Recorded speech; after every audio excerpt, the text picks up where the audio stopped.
જૂનાગઢ મહાનગરપાલિકા દ્વારા woman four tree campaign યોજનામાં વૃક્ષારોપણના કાર્યક્રમમાં અને વૃક્ષારોપણ કાર્ય કરતી સખી મંડળથી બહેનોને સમયસર વેતન ન મળતા તેઓ કમિશનર પ્રભાવ જોશીને મળવા મહાનગરપાલિકા કચેરીએ પહોંચ્યા હતા।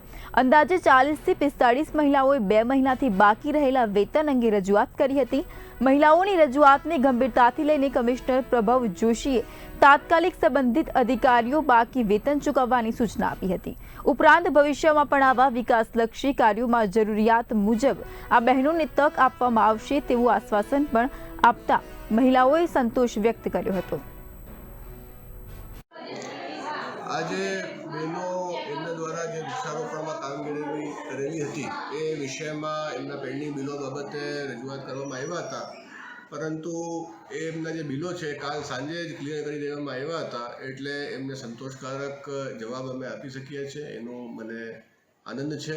અને ભવિષ્યમાં પણ વૃક્ષારોપણની જે કામગીરી છે એને અગ્રતાના ધોરણે આપણે જૂનાગઢ જે છે એમાં કરવાની રહેશે। સર, ક્યાંક ને ક્યાંક બહેનોએ એવું પણ કીધેલું છે કે ખરેખર વાસ્તવિક જે અમે વૃક્ષારોપણની કામગીરી છે એ કરેલી જ નથી, અમારા પાસે ડિવાઈડરો સાફ કરાવવામાં આવ્યા હતા, આવી પણ વાત સામે આવી છે સાહેબ।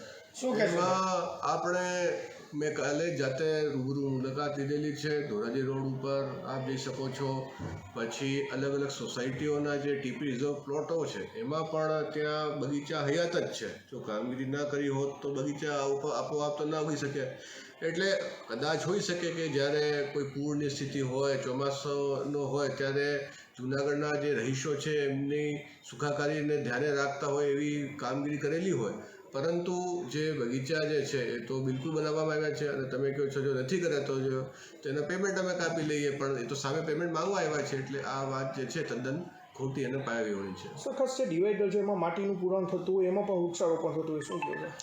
બિલકુલ, આ વખતે સ્વચ્છ શહેર સુંદર શહેર યોજના અંતર્ગત રાજ્ય સરકારે જૂનાગઢ મહાનગરપાલિકા માટે 3 કરોડ રૂપિયાની ગ્રાન્ટ મંજૂર કરી છે, અને એમાં ડિવાઈડરોનું નવીનીકરણ અને એમને સ્વચ્છ અને સુંદર બનાવવાની કામગીરી પણ કરવામાં આવશે।